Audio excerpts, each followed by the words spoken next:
Yes, Assalamu alaikum students. I hope so you will be fine. Dear students, today the topic of our discussion is cracking and its types. So first of all, we will discuss or introduce the cracking, that what is cracking and why we do cracking. So let's talk about cracking. If we see its definition, cracking is the breaking down of higher hydrocarbons having high boiling points into lower hydrocarbons having low boiling points. Dear students, cracking जो है basically इसमें हम ये करते हैं कि large hydrocarbons को हम ब्रेक डाउन करके स्मॉलर हाइड्रोकार्बन्स में कन्वर्ट करते हैं, ठीक है। और उनको ब्रेक डाउन करने के लिए हमें या हीट देना पड़ती है, या हमें कैटलिस्ट यूज़ करना पड़ते हैं, या हमें हाई प्रेशर देना पड़ता है, ठीक है। तो हमने लार्जर हाइड्रोकार्बन्स की ब्रेक डाउन करनी है, ठीक है। क्यों करनी है, कैसे करनी है, वो आगे हम इसकी टाइप्स में पढ़ते हैं, ठीक है। तो ये जस्ट इसकी डेफिनेशन है और इसकी नेक्स्ट एग्जांपल देख लें। तो स्टूडेंट्स, हमारे पास है C16H34। तो C16H34 जो है ये अल्केन है और ये हेक्साडिकेन है। हेक्सा मीन 6 और डेका मीन 10, यानी कि 16 कार्बन के एटम्स हैं इसमें, ठीक है। तो ये हम आगे पढ़ेंगे चैप्टर 8 में। नेक्स्ट चैप्टर में हम इनका नोमेनक्लेचर पढ़ने वाले हैं कि ऑर्गेनिक कंपाउंड्स को की नेमिंग कैसे की जाती है, कैसे डिस्कस किया जाता है, ठीक है। तो वो हम सारा उसके रूल्स वगैरह पढ़ेंगे। तो स्टूडेंट्स अगर देखें तो 7 in the absence of air, ठीक है, ठीक है। यहाँ पर हमारे पास नो एयर या नो ऑक्सीजन है, ठीक है। 700 डिग्री सेल्सियस पे इसे हीट किया तो ये कन्वर्ट हो गया कितने हाइड्रोकार्बन्स में कन्वर्ट हो गया, 3 हाइड्रोकार्बन्स में। हेप्टेन है 7 कार्बन वाला, इथीन है 2 कार्बन डबल बॉन्ड, और प्रोपीन है 3 कार्बन और डबल बॉन्ड। तो स्टूडेंट्स, बड़ा चेन हाइड्रोकार्बन, इसकी चेन काफ़ी बड़ी थी, ठीक है। और ये टूट कर तीन स्मॉलर हाइड्रोकार्बन्स में कन्वर्ट हो गया। इस प्रोसेस को हम क्या कहते हैं, cracking. Students, now let's talk about why we do cracking. हम क्रैकिंग क्यों करते हैं, हमें क्यों इसकी ज़रूरत पेश आती है। तो सबसे पहले तो ये है कि हमारे पास जो पेट्रोलियम हमें हासिल होती है, ठीक है, या जो हमें क्रूड ऑयल हासिल होता है, ठीक है। तो पेट्रोलियम जो है ये तो उसकी रिफाइंड फॉर्म है, तो उसमें से हमें सिर्फ 20% गैसोलीन हासिल होती है, ठीक है। यानी कि पेट्रोलियम जो कि क्रूड ऑयल की रिफाइंड फॉर्म होती है, ठीक है, और इस पेट्रोलियम में से 20% सिर्फ गैसोलीन हासिल होती है। तो क्रूड ऑयल जो है उसमें से तो फिर हमें 5 या 10% हम कहते हैं कि हमें गैसोलीन हासिल, गैसोलीन कहते हैं पेट्रोल को, ठीक है। तो ये जो हमारे पास पेट्रोल है, ठीक है, इसको हम कहते हैं गैसोलीन। अब यहाँ पर जो गैसोलीन है वो हमारी डेली लाइफ में एज अ फ्यूल में उसकी कंजम्पशन बहुत ज़्यादा है, ठीक है। तो हमें ये बहुत ज़्यादा अमाउंट में रिक्वायर्ड है। तो फिर एक तो ये वजह होगी कि पेट्रोलियम के साथ कुछ करना होगा हमें, ठीक है, ताकि हमें ज़्यादा से ज़्यादा प्रोडक्ट हासिल, जो हमारा रिक्वायर्ड फ्रैक्शन है पेट्रोलियम की, वो हमें ज़्यादा मिले। The second point is the 80% large hydrocarbons are not very efficient fuel as they do not flow easily and are difficult to ignite. तो स्टूडेंट इसमें जो 20% गैसोलीन होगी। अब बाकी जो 80% हाइड्रोकार्बन्स होते हैं उसमें एसफॉल्ट है, ठीक है। तो उसमें जो हमारे पास आ जाता है गैस ऑयल आ जाता है, ठीक है। डिफरेंट हमारे पास उसमें कंपाउंड्स आ जाते हैं ऑर्गेनिक। ये जो कंपाउंड्स हैं 80% इनकी ये मैक्रो होते हैं, लार्ज चेन्स होती हैं इनकी, और ये इतने अच्छे फ्यूल के तौर पे इनको यूज़ नहीं किया जा सकता, और ये हमें रिक्वायर्ड इतनी लार्ज अमाउंट में नहीं होते। तो फिर हम इतने ज़्यादा जो अनडिज़ायरेबल जो हमारे पास हाइड्रोकार्बन्स हैं इनको तोड़कर स्मॉलर हाइड्रोकार्बन्स में कन्वर्ट करते हैं, छोटी चेन वाले हाइड्रोकार्बन्स में कन्वर्ट किया जाता है, और वो जो नए हाइड्रोकार्बन स्मॉल चेन वाले बनते हैं वो एफिशिएंट फ्यूल होते हैं और वो हमें ज़्यादा अमाउंट में रिक्वायर्ड होते हैं। तो ये जो 80% लार्ज हाइड्रोकार्बन्स हमें पेट्रोलियम से हासिल होते हैं, इनके साथ हमें कुछ करना पड़ता है, ठीक है, इनकी ब्रेकिंग करना पड़ती है।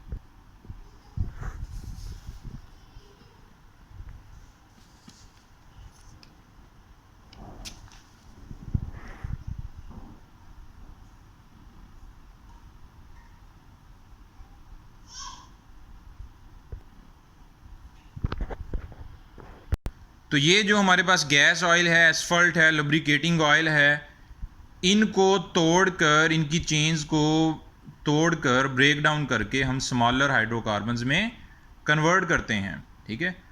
To meet the demand of useful petroleum fractions, के क्रैकिंग क्यों की जाती है, ताकि हमें जिन पेट्रोलियम फ्रैक्शंस की ज़रूरत है उनकी डिमांड को पूरा किया जा सके। हमें उनकी डिमांड ज़्यादा है, हमें सिर्फ 20% जो है वो हमारे रिक्वायर्ड फ्रैक्शंस हमारी हासिल होती हैं, तो फिर हम जो 80% जो अनडिज़ायरेबल होती हैं हाइड्रोकार्बन्स जो होते हैं उनको ब्रेक डाउन करके स्मॉलर वोलाटाइल एफिशिएंट फ्यूल में कन्वर्ट कर लिया जाता है, ठीक है। तो ये रीज़न है behind the cracking. Dear students, now let's talk about how we do cracking. We will discuss its little mechanism. Students, अगर देखा जाए तो क्रैकिंग जो है ना, इसकी डिफरेंट टाइप्स क्यों हैं, ठीक है। हम कहते हैं कि क्रैकिंग तो ठीक है, हीट कर दिया हमने किसी चीज़ को, वो ब्रेक डाउन हो गया, छोटे छोटे हाइड्रोकार्बन्स में कन्वर्ट हो गया, जो हमें चाहिए थे रिक्वायर्ड हाइड्रोकार्बन हमें मिल गए। तो हमने टाइप्स क्यों बनाई हैं? अब इसकी 3 टाइप्स हैं जो हम डिस्कस करेंगे अभी। तो बेसिकली जो क्रैकिंग है ना, इसमें होता ये है कि किसी भी केमिकल रिएक्शन में अगर कंडीशंस को चेंज कर दिया जाए तो हमारा प्रोडक्ट चेंज हो जाता है, बेशक हमारे रिएक्टेंट्स सेम हों, ठीक है। ये बात ज़हन में रख लें इसको अच्छे तरीके से, कि अगर हमारे रिएक्टेंट्स सेम भी हैं, लेकिन हम condition, temperature, pressure, concentration change कर दें, तो वही रिएक्टेंट एक रिएक्शन में हमें प्रोडक्ट और दे रहे होंगे और अगले रिएक्शन में डिफरेंट कंडीशंस पे वो प्रोडक्ट और दे रहे होंगे। तो इसका मतलब ये हुआ कि कंडीशंस के चेंज करने से प्रोडक्ट चेंज हो जाता है। The nature and composition of product depends upon the condition under which cracking takes place. तो स्टूडेंट्स, हमें क्रैकिंग डिफरेंट तरीक़ों से क्यों करना पड़ती है? क्योंकि तमाम तरह की कंडीशंस तमाम तरह के रिएक्टेंट्स के ऊपर फिजिबल नहीं होती, एप्लीकेबल नहीं होती, ठीक है। जैसा कि हमारे पास अगर हम फॉर एग्जांपल हम कोई रिएक्टेंट्स 2 ले रहे हैं, ठीक है, उनको अगर वो 50 डिग्री पे रिएक्ट कर रहे हैं, ठीक है, फिर नेक्स्ट हम टेम्परेचर बढ़ा के उनका 100 कर दें, हो सकता है कि वो 100 डिग्री पे स्टेबल ना रहें, वो डी नेचर हो जाएं। जब वो डी नेचर हो जाएंगे तो वो हमें रिक्वायर्ड प्रोडक्ट भी नहीं देंगे। तो इसका मतलब क्या हुआ कि जो हमने इस तरह के रिएक्टेंट्स जो ज़्यादा टेम्परेचर पे जो है वो स्टेबल नहीं रह सकते, फिर हम उनको टेम्परेचर लो करके कैटालिस्ट यूज़ कर लेते हैं, ठीक है। या फिर हम ऐसा करते हैं कि हम प्रेशर बढ़ा देते हैं, ठीक है। तो मतलब ये है कि डिफरेंट रिएक्टेंट्स की डिफरेंट प्रॉपर्टीज़ हैं, तो वो हर तरह की कंडीशंस पे वो रिएक्ट नहीं करेंगे। तो इसलिए हमें कंडीशंस को मद्देनज़र रखते हुए और रिएक्टेंट्स की प्रॉपर्टीज़ को मद्देनज़र रखते हुए उनकी क्रैकिंग अगर करवानी है, उनको ब्रेक डाउन करके स्मॉलर हाइड्रोकार्बन्स में कन्वर्ट करना है, तो हमें डिफरेंट मेथड्स के ज़रिए उनको करना पड़ेगा। अब यहाँ पर देखें, अमोनिया अगर क्लोरीन से रिएक्ट करता है तो तो नाइट्रोजन ट्राइक्लोराइड मिल रहा है, ठीक है। अगर अमोनिया एक्सेस में ले लिया जाए, कंसनट्रेशन चेंज हो गई, कंसनट्रेशन चेंज होने से अब ये क्या दे रहा है, नाइट्रोजन दे रहा है, और साथ क्या दे रहा है, अमोनियम क्लोराइड। तो students, we can say that by changing the concentration, temperature और pressure of a reaction, the nature of product can also be changed, ठीक है। तो जो प्रोडक्ट की नेचर है वो भी चेंज हो सकती है। Now let's take another example. Zinc liberates hydrogen gas with cold dilute sulfuric acid, but with hot concentrated acid the metal gives off sulfur dioxide। यानी कि अगर ये हम कंसनट्रेटेड एसिटिक एसिड लें उस और रिएक्शन करवाएं, ठीक है, तो सल्फ्यूर ये हमें यही मेटल्स जिंक क्या देगा प्रोडक्ट में, सल्फर डाइऑक्साइड। अगर हम ऐसा करते हैं, हम सल्फ्यूरिक एसिड की कंसनट्रेशन चेंज कर देते हैं, डाइल्यूट ले लेते हैं, ठीक है, और ये हमारे पास कोल्ड फॉर्म में हम इसे लेते हैं, तो फिर जिंक जो है वही हमें क्या देगा, सल्फ़र, जो सल्फ़र डाइऑक्साइड देगा, ठीक है। तो यहाँ पर हमारे पास सल्फ़र डाइऑक्साइड अगर हमें दे रहा है कंसनट्रेटेड हॉट सल्फ्यूरिक एसिड के रिज़ल्ट में, ठीक है, तो हमें और दूसरी तरफ जिंक जो है अगर कोल्ड डाइल्यूट सल्फ्यूरिक एसिड हम ले लें तो यही हमारे पास इसका प्रोडक्ट जो होगा वो क्या हो जाएगा, चेंज हो जाएगा। तो ये क्या लिबरेट कर देगा, हाइड्रोजन। ठीक है, तो इसी तरह अगर हमें तमाम तरह के लार्ज चेन हाइड्रोकार्बन्स को ब्रेक डाउन करके उनको स्मॉलर हाइड्रोकार्बन्स में कन्वर्ट करना है तो फिर हमें उनकी ब्रेकिंग डाउन करना पड़ती है, और हम डिफरेंट तरीक़ों से उनकी ब्रेकिंग डाउन करते हैं। ठीक है, तो अब इसमें बेसिकली होता क्या है क्रैकिंग में, इसमें स्टूडेंट्स जब हम हीट करते हैं या प्रेशर देते हैं, ठीक है, तो लार्ज हाइड्रोकार्बन्स की लंबी लंबी कार्बन चेन्स जो होती हैं वो टूटती हैं, और जब मज़ीद बहुत ज़्यादा टेम्परेचर देते हैं तो कार्बन हाइड्रोजन बॉन्ड्स भी टूटती हैं। तो स्टूडेंट्स जब भी हम बहुत हार्श कंडीशंस अप्लाई करेंगे तो ये ज़हन में बिठा लें बात कि हमारे पास कार्बन हाइड्रोजन बॉन्ड्स भी टूटेंगे कार्बन कार्बन बॉन्ड के साथ। जब कार्बन हाइड्रोजन बॉन्ड्स टूटेंगे तो हमें प्रोडक्ट जो है वो अल्कीन मिलेंगे, अल्काइन मिलेंगे। ठीक है, डबल बॉन्ड और ट्रिपल बॉन्ड वाले प्रोडक्ट्स हमें हासिल होंगे। ठीक है, तो no in the same way we have a octane, normal octane C8H18, and it can be converted into different products by applying different conditions। ठीक है, अगर हम conditions different अप्लाई करेंगे तो ये कभी हमें ब्यूटेन दे रहा है, ठीक है, और साथ ब्यूटीन दे रहा है, ठीक है, कहीं हमें हेक्सेन दे रहा है और इथीन दे रहा है, ठीक है, कहीं ब्यूटेन है, इथीन है, मीथेन है और कोक है। ठीक है, तो मतलब ये है कि ये तीनों प्रोडक्ट्स जो है ना इसके, ये डिफरेंट कंडीशंस अप्लाई करने पे इसने हमें दिए हैं, यानी कि ये डिफरेंट तरह की क्रैकिंग करके हमने इससे हासिल किए हैं। ठीक है, dear students, now let's talk about the types of cracking, and first type of cracking is thermal cracking. ठीक है, thermal cracking is also called involve free radical mechanism. ठीक है, तो ये अभी आपने जस्ट नोट करना है, इसे चैप्टर 8 में हम इसे पढ़ेंगे डिटेल से।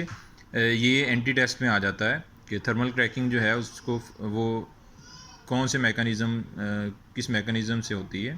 ठीक है, तो आपने फ्री रेडिकल मैकेनिज़्म ज़हन में रखना है। तो breaking down of large molecules at high temperature 700 to 900 degree Celsius and high pressure 70 atm। तो स्टूडेंट्स ये बड़ी हार्श कंडीशंस हमने अप्लाई कर दी, तो हमने प्रेशर भी बहुत ज़्यादा दे दिया और टेम्परेचर भी 700 to 900 डिग्री सेल्सियस है।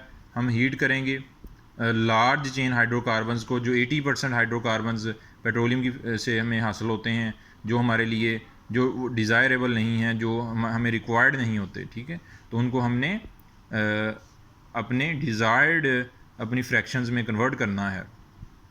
तो स्टूडेंट्स हमें इथीन, ब्यूटीन, प्रोपीन, ये सारे स्मॉलर अनसैचुरेटेड हाइड्रोकार्बन्स हमें हासिल होते हैं। ठीक है, one thing should be kept in mind that by increasing the temperature the carbon length of hydrocarbon becomes smaller and vice versa।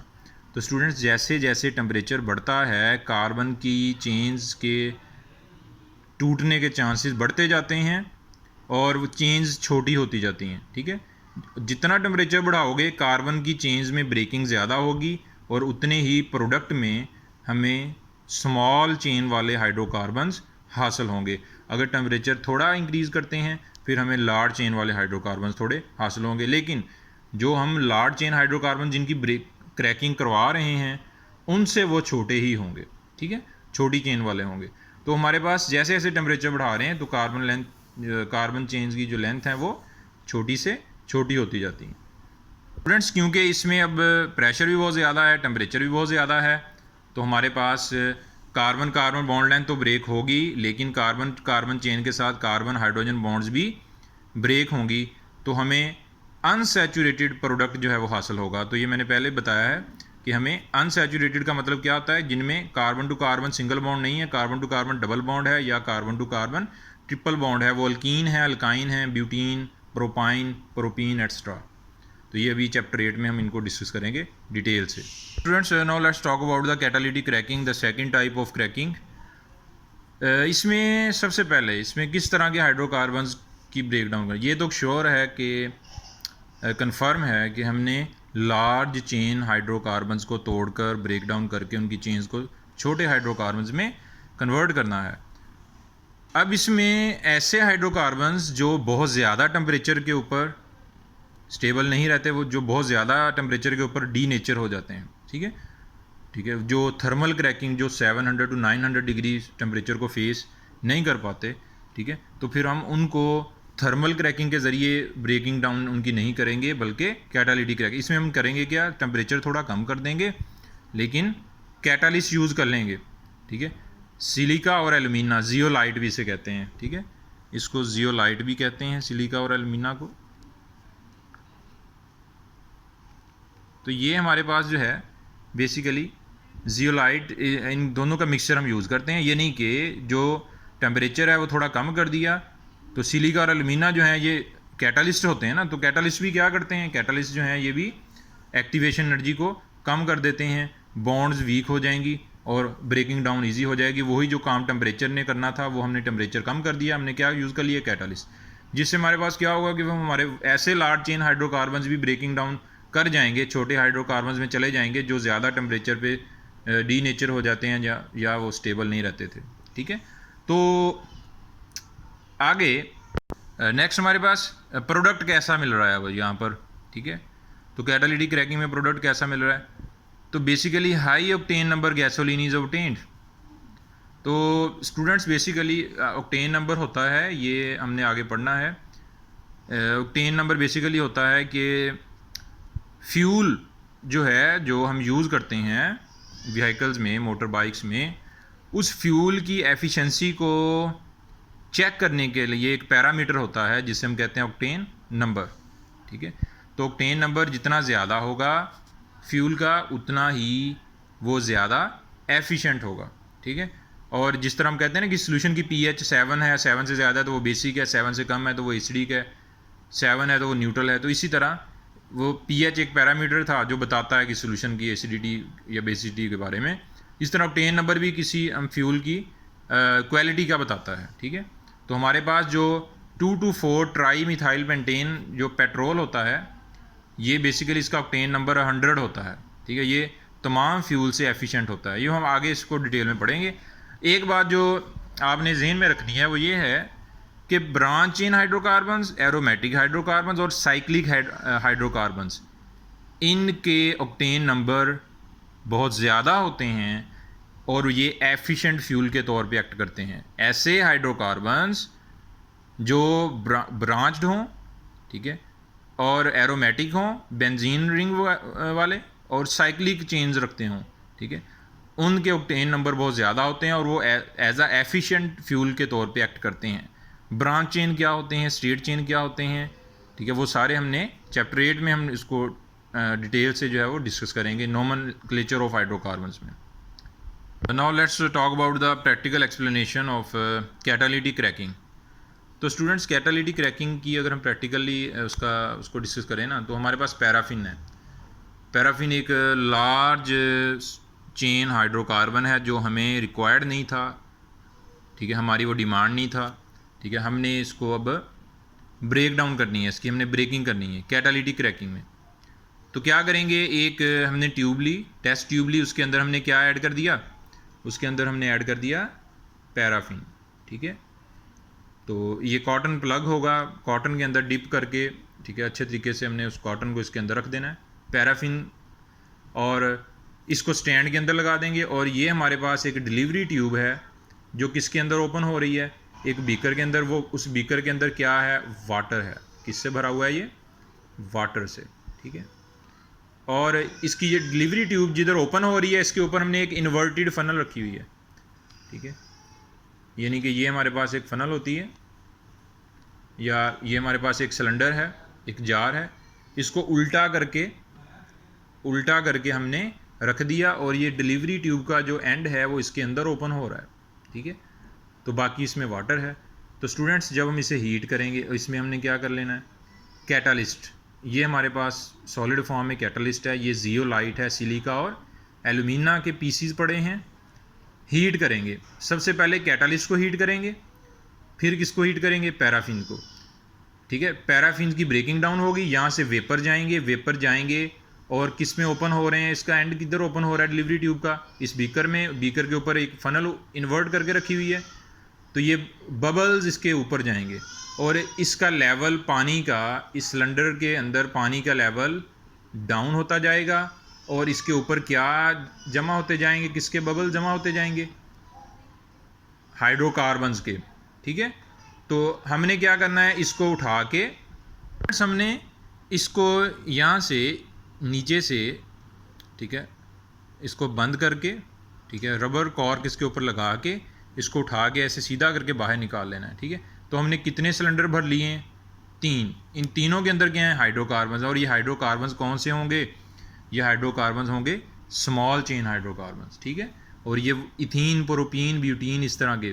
ठीक है, अब यहाँ पर बेसिकली हमारे पास कैसे चेक करेंगे कि इसमें कौन सा हाइड्रोकार्बन है, वो हमारे पास टेस्ट होते हैं। ठीक है, अनसैचुरेशन के लिए हम करते हैं बायर्स टेस्ट। ठीक है, ठीक है, और कुछ फिज़िकल टेस्ट होते हैं कि हम स्मेल करके पता कर लेते हैं ये प्रोपीन है, ब्यूटीन है, या बायर्स टेस्ट कर लेते हैं कि MnO4 का उसमें कलर डिस्चार्ज हो जाता है। तो डिफरेंट टेस्ट करके इन सिलेंडर्स में से पता कर लेते हैं इसमें प्रोपीन, ब्यूटीन, इथीन है, या इसमें कौन कौन से हाइड्रोकार्बन्स हैं जो हमें पैराफिन की कैटालिटिक क्रैकिंग के रिजल्ट में हासिल हुए। तो स्टूडेंट्स, इसमें हमारे पास बेसिकली ये जो इसमें जो ये कैटालिस्ट होगा, ये कैटालिस्ट जब निकालेंगे तो कैटालिस्ट की सरफेस ब्लैक होगी। उसके ऊपर कोक जो है वो डिपॉजिट हो जाता है। तो फिर उसको प्रोसेस करके कैटालिस्ट को दोबारा रिकवर्ड बैक कर लिया जाता है। तो आपको पता है कि कैटालिस्ट जो होता है वो रिएक्ट नहीं करता। ठीक है, वो केमिकल एक्शन में पार्टिसिपेट नहीं करता। Let's talk about the third type of cracking, that is steam cracking. In this cracking, higher hydrocarbons in vapor phase are mixed with the water steam and heating for a short duration to about 900 degree Celsius and cooled rapidly.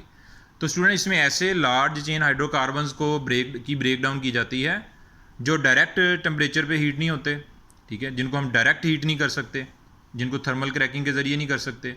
ठीक है, या जिनको temperature थोड़ा करके catalyst use करके जिनकी cracking नहीं की जा सकती। ठीक है, कैटालिस्ट भी उनका कुछ नहीं बिगाड़ सकता। तो फिर हम उनको स्टीम क्रैकिंग के ज़रिए जो है वो उनकी ब्रेकिंग डाउन करते हैं। ठीक है, तो उनको सबसे पहले यहाँ पर एक चीज़ तो आपको क्लियर है कि जो लार्जर हाइड्रोकार्बन्स होते हैं वो ज़्यादा बॉइलिंग पॉइंट वाले होते हैं, उनका मैस ज़्यादा होता है। ठीक है, और वो सॉलिड या सेमी सॉलिड फॉर्म में पाए जाते हैं। ठीक है, आपने पढ़ा था, और ये हाइड्रोकार्बन सारे नॉन पोलर होते हैं। ठीक है, हाइड्रोकार्बन मोस्टली हाइड्रोकार्बन्स, ठीक है, मोस्टली हाइड्रोकार्बन्स नॉन पोलर होते हैं।